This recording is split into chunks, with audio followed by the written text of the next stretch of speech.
Welcome back to the Michael Knowles Show. I'm Michael Knowles. I recently sat down with my friend Kenny Zhu. Kenny has a book out on an inconvenient minority. You know, the left wants to blame white people for every problem in the world, and they blame white supremacy and whiteness, and we need to abolish it, and we need affirmative action to disadvantage the white people. But what about the Asians? You know, affirmative action harms Asians as well. They just don't seem to fit the left's racial narrative. So I sat down with Kenny, who's got a tremendous new book out on what this means for the left's racial views. Every ill of society, from inequality, injustice in the prison system, in the workforce, in the universities, probably your sickness and diseases, is caused by one thing: white supremacy. That's what we are told. White supremacy is the cause of all the evil. We are in a systematically racist country, and that is why we need certain policies that will disadvantage whites and give advantages to other racial groups.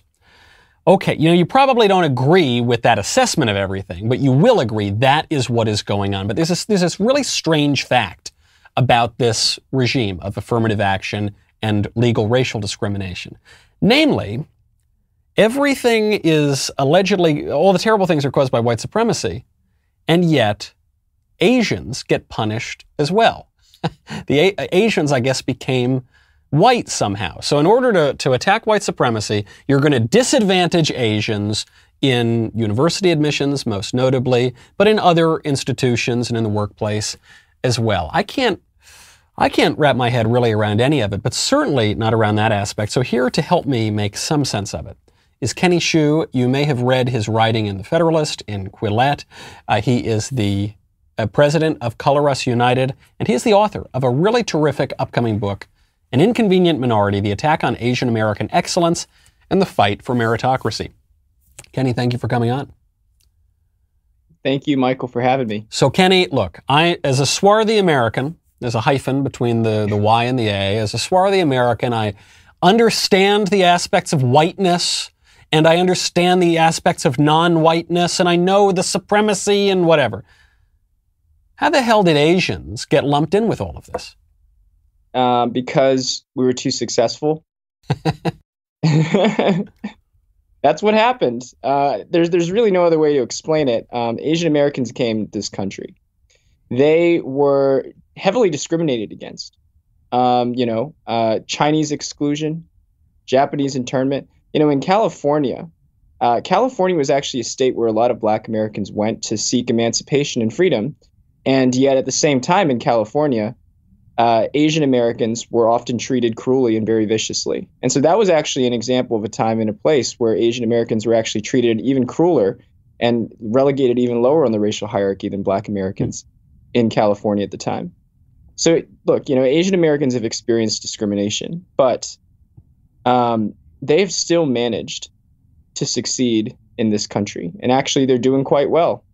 They have higher socioeconomic indicators, higher rates of education than even white Americans in this country. They show that this country cannot still be a country that's founded upon white supremacy. Because if it was founded upon white supremacy, why did it let all of these Asian Americans get ahead of them? Right, because I guess the theory of white supremacy is that the social structure of the United States is now and has always been constructed such that really only whites can succeed, and every other racial group that is not white is kept down in terms of social flourishing, personal flourishing, in terms of professional accomplishment, in terms of academics, and so on. And yet, the Asians, on most of those markers, if not all of those markers, do better than anyone else in the country. So then I have to ask you, you've demolished the white supremacy argument, I think, unless white people are just under the misapprehension that Asians are white as well, and so they sort of let them in. But even that wouldn't make sense because the Asians do better a lot of the time. So if it's not the social white supremacist structure that we're all told about, what is it? Is it something in the water in the ancestral lands of East Asia? Why is it that Asians are doing better? Well, because, and I talk about this in my book, An Inconvenient Minority, Asian Americans, first of all, it's not IQ. That's another thing that needs to be clarified. Because actually studies show that Asian Americans with lower IQs than white Americans still end up performing better socioeconomically. So you're not saying, because I know, I never get into the IQ stuff because I'm not particularly expert in it. I find it to be something of a distraction. But you're not saying that IQ tests don't show that Asians have higher IQ, because I've seen plenty of reports and things that say that Asians have higher IQs. What you're saying is the high IQ is not the determining factor. No, it's not the determining factor. Asian success in this nation stems more from the cultural values of what Asian Americans bring to the table in this country. And I'll touch on that a little bit later, but basically, you cannot substitute for studying. And Asian Americans study twice as many hours per week as the average American. They study 15 hours a week. The average American studies about 7. They have stronger two-parent structures, which limits the rate of crime, which limits drug use, and which just generally raises a better educated child. And this is something that transcends just IQ, just genetics, that kind of thing. Asian American culture really informs their ability to succeed in this nation. That's why you have Vietnamese Americans who come to this country. Literally 80% of them don't even speak English well. And within one generation, their kids graduate from college at a higher rate than even white Americans. Well, I've seen it happen, and having been in college not all that long ago, I do remember Asians are extraordinarily well represented, including at the top colleges in the country. So much so, in fact, that these elite, prestigious universities have effectively quota systems for Asians. It's not quite, I suppose it's not quite quota systems, it's that they hold Asians to a much, much higher standard. And this came out not that long ago at Harvard and at Yale. And look, this is the downside of Asian success in this nation. Asians have come on to into this country so strong. This is the thesis of my book, An Inconvenient Minority. Asian Americans have come onto this country so strong and so quick that it actually incites resentment from the American elite. Because if you're an American elite, a member of the liberal elite class, and you want your kid to get into the prestigious colleges, the prestigious jobs, that kind of thing, your main competition is not Black Americans, it's not Hispanic Americans, it's actually Asian Americans at the top for those high achieving intellectual power. And what happens is Asian Americans who largely keep their head down and they work don't have the political capital to fight back. So now you have Harvard University, in the name of diversity and inclusion, saying, hey, we want more people of Black and Hispanic races, but who tends to get cut? Actually, Asian Americans tend to get cut. And now you have top gifted and talented programs like Thomas Jefferson High School in Fairfax, Virginia, which used to be 70% Asian. The district board, after Ibram Kendi came and spoke, the district board created a new admissions program that says, hey, admissions is going to be a lottery. And what happened then is that they actually cut the percentage of Asians in that school by half. Now, what is the solution? Because, when you make these arguments against affirmative action on the basis that you're discriminating against white people, it falls on deaf ears. I don't think it should. I don't think that it's any more just to discriminate against white people than it is to discriminate against any other race of people. But that's the way it works. However, when you mention the Asian students, some of whom are recent immigrants, some of whom come from very, very low, socioeconomic circumstances, then it starts to raise this issue a little bit more, at least in the public consciousness. There are these high-profile cases at Harvard. The DOJ under President Trump looked into what Yale was doing exactly the same thing. However, you say it right here. What happens is that students of other races, notably Black students, will be given preferential treatment, and the people paying the price will be white students and especially Asian students. So what is the solution? Is the solution here to tell these universities, sorry, you can't do that. Everyone's going to have their SATs weighted exactly the same way, if they're even still going to look at the SATs. Everyone's going to have their GPA weighted exactly the same way. And if the university ends up being overwhelmingly or almost entirely Asian and white, then that's just the way things are going to happen. Is anyone really going to go for that, for even in theory, given how much we value diversity in this country? So there are two things that you say that are really important. I want to touch on the latter thing that you say, which is, hey, what happens if your university just becomes 50% Asian? First of all, you have to ask your question. You have to ask. Actually, it's funny because there is a very conservative guy, a very conservative gentleman who I've been talking about this issue, who brings up this point, and he leads a great think tank.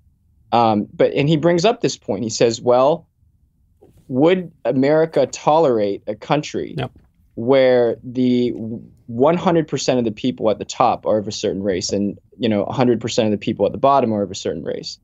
And you have to bring up the idea of the American dream. And the American dream says, when you come to this country and when you decide to become an American, you say, we will be treated on the content of our character, not the color of our skin.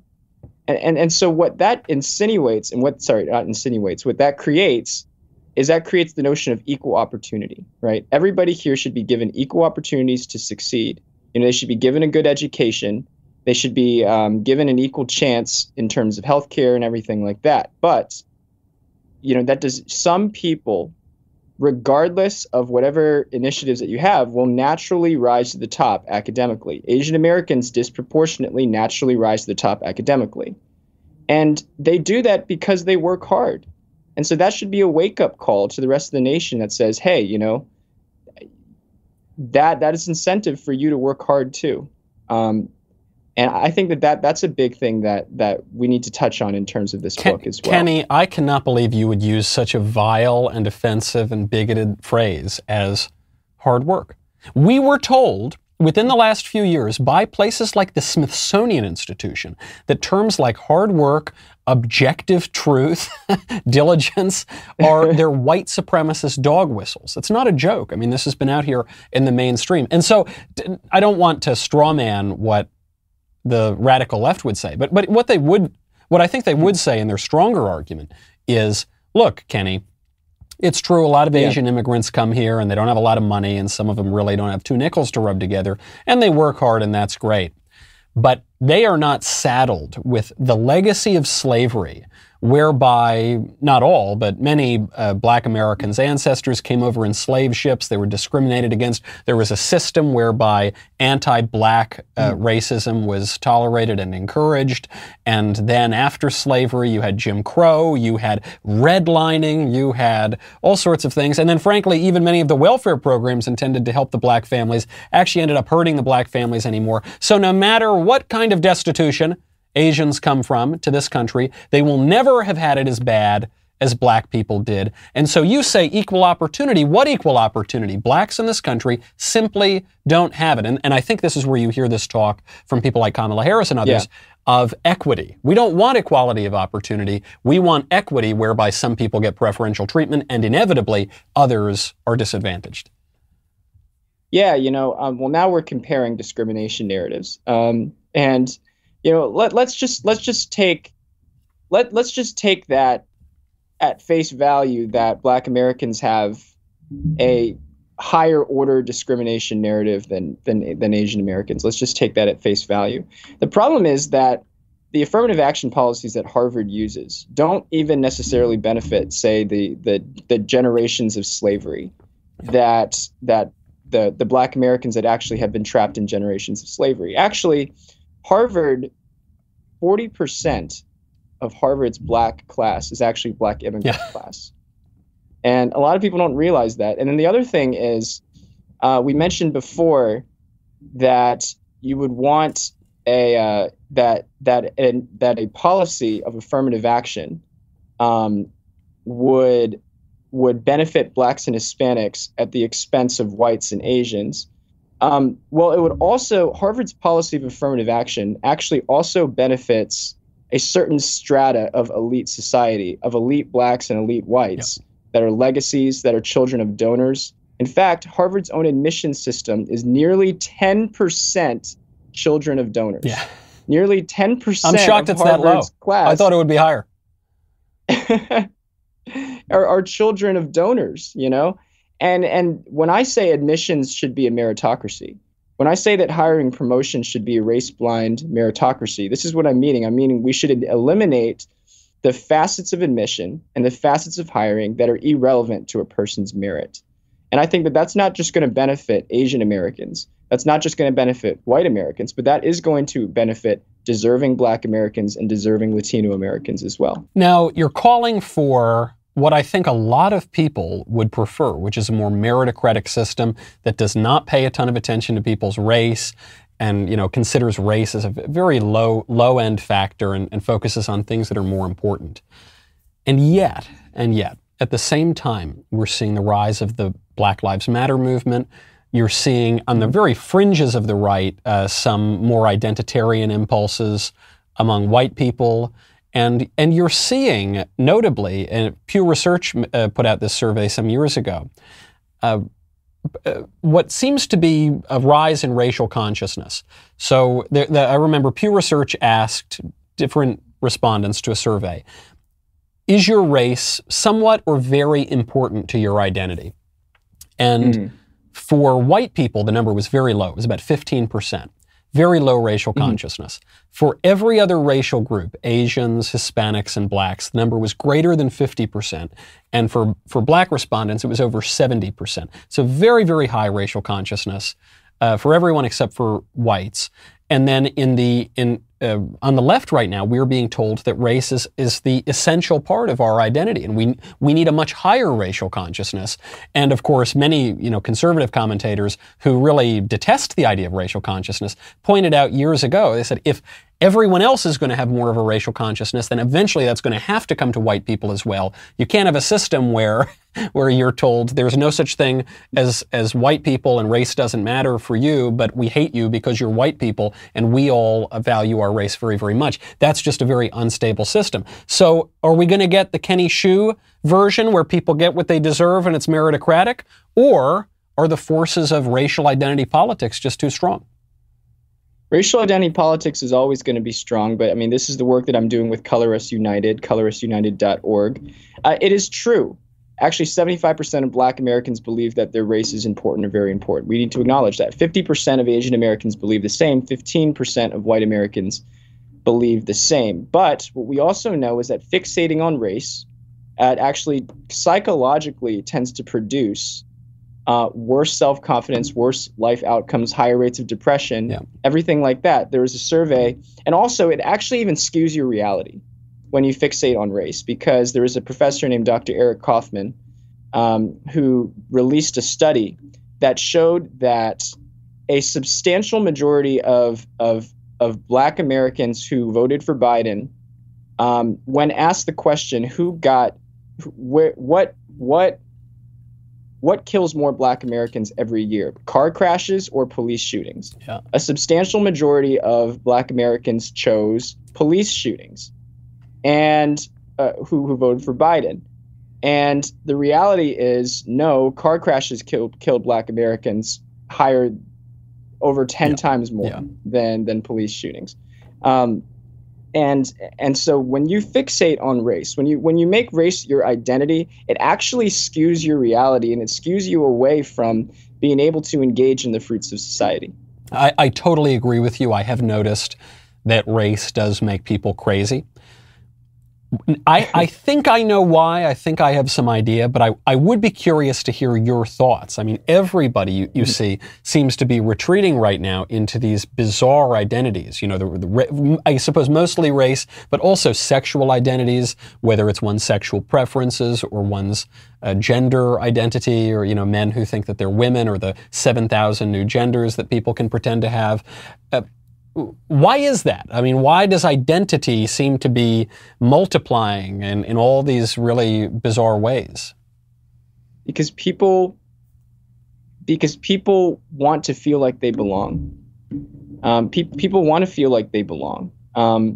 You know, I got a lot of flack recently for a tweet that I wrote where I said, when I was growing up in my community, and I lived in a very diverse community, a lot of Chinese people, Indian people, Black Americans, white Americans. I grew up in Virginia and Richmond. I did not have a racial sense or a racial sensibility. Did I think that people looked different? Yeah, but it did not occur to me whatsoever that I would need to treat another person differently, or that I am subconsciously treating a person differently because of how they look. I looked at all of the other things that a person brought to the table. But we are being molded into a mental reality where we find that your race is mattering more important in your life, and it's going to cause people to look at people in a racialized way.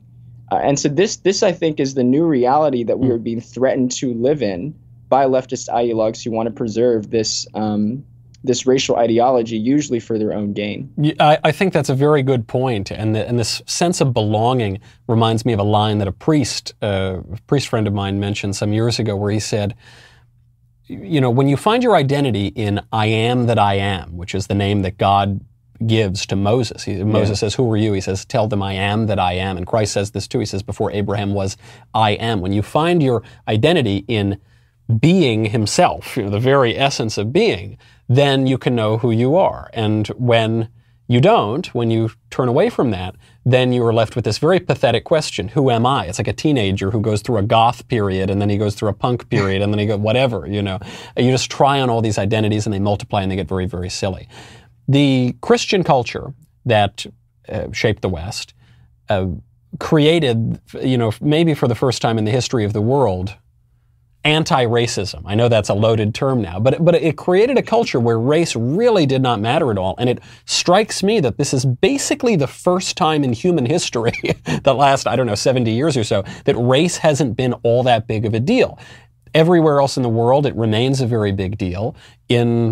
Now in the United States, if the left gets their way, then it's going to become a big deal. So are we just going back to the old normal, the old pre-Christian, or is this inevitable because of the forces of history and human nature, or is there some hope on this question?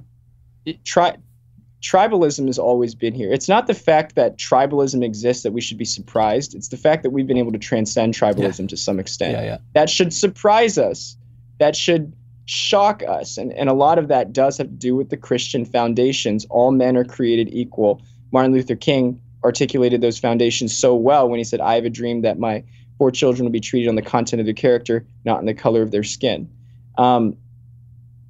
We have a resurgence of tribalism once more. That is not based. It's actually people will say that it is anti-racist. But the roots of it are actually anti-Christian, and anti-spiritual. They're trying to create a new spirituality with a new source of meaning, and that meaning is you are guilty because you are white, and you are innocent because you are black. And of course, that is not true. The truth is, regardless of whether you're white or black or Asian or Native American or anything, we all sin, and we all are under the wrath of God. And so that is a truth that is being quickly decapitated by critical race theory. This raises a strange observation at the moment, which is we are told on the one hand, our race just is who we are. That is our identity, white, bad, you know, anyone else good, I guess, except for Asian. You're kind of in this strange middle ground, this inconvenient minority, as you might say. So on the one hand, we're just meat puppets, right? We're just our bodies. And yet at the same time, we are told that actually our bodies have nothing to do with who we are. And if I'm a man, maybe I'm a woman. If I think in some way that I'm a woman, then really I am a woman. You can become a transgender. But whenever people try to become transracial, which many have, Rachel Dolezal, an NYU professor, a number of high-profile cases of this, that's considered somehow off limits. But what is it? Are we our bodies, or are we nothing to do with our bodies? How are these two things simultaneously being pushed by the left? Yeah, this is why the Harvard admissions process, and just bring it all back, this is why the Harvard admissions process is so interesting, because race really is a collection of stereotypes. That's what it is. It's really a collection. Otherwise, why would you even care that somebody else looks different than you, unless you ascribe some trait to the fact that someone looks different than you? You know, and the trait that Harvard assigns Asian Americans, the stereotype that Harvard puts Asian Americans in, is that we are test-taking, overachieving robots with no personality. And how do I know this? Because Harvard rates Asian Americans lowest on the personality score. Right. Could you, I mean, just 30 seconds or a minute, for people who don't know what the personality score is, this is an actual facet of the Harvard admissions. And I don't know what it is, Kenny. You seem like an amiable chap to me, but Harvard apparently doesn't think that you have much of a personality.